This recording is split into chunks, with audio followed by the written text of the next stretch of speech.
আমার ছেলে পাত্র হিসেবে 10-এ 10। পাড়ার লোকেরা জামাই বানানোর জন্য লাইন দিয়ে আছে। হ্যাঁ, আমার ভাই তো 100-তে 100, শান্ত শিষ্ট ঠান্ডা মেজাজের ছেলে, তাই না ভাই? হ্যাঁ, খুব ভালো আমার ছেলে। হ্যাঁ, সেটাই। আমার মেয়েও তো অনেক শান্ত স্বভাবের, আচ্ছা, একেবারে নরম মেজাজের। আমরা চেয়েছিলাম একজন শান্ত শিষ্ট ভদ্র নরম মেজাজের ছেলে। বাবাজিকে দেখে আমার মনে হচ্ছে অনেক নরম মেজাজের। যা হোক, আমার মনের ইচ্ছাটা পূরণ হলো, আমি একজন শান্ত জামাই পেয়ে গেলাম। আমার ভাই তো একদম সুপার কুল।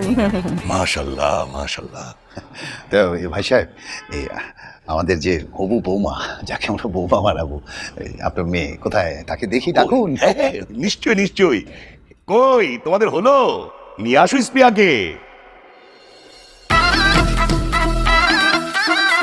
ওই তো চলে এসেছে।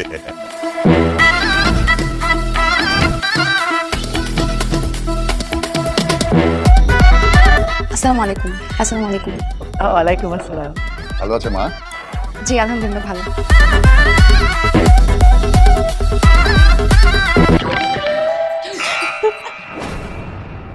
কি কি রে মা, একটু সাবধানে দিবি না, কি করিস না করিস। আরে ঠিক আছে ঠিক আছে, এটা তো একটা অ্যাক্সিডেন্ট, হতেই পারে। আমি আসলে সরি, আমি দেখতে পাইনি। ওকে, ইটস ওকে। ঠিক আছে ঠিক আছে, থ্যাংক ইউ মা। ভাষে, আপনাকে তো আমরা চিনি, আপনার অনেক সুনাম আমরা শুনেছি। আপনার পরিবারে আমার মেয়ের বিয়ে হলে ও নিশ্চয়ই সুখী হবে।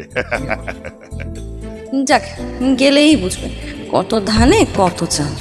জামাই তো না আস্তে একটা ইবলিশের ঘরে যাচ্ছে। তো ভাই সাহেব, শোনো, নেই শুভ কাজে আর দেরি না করি, কি বলে? হ্যাঁ, সেটাই। এই আগামী শুক্রবার একটা ভালো দিন আছে, ওই দিনে বিয়ের কাজটা সেরে ফেলি। হ্যাঁ,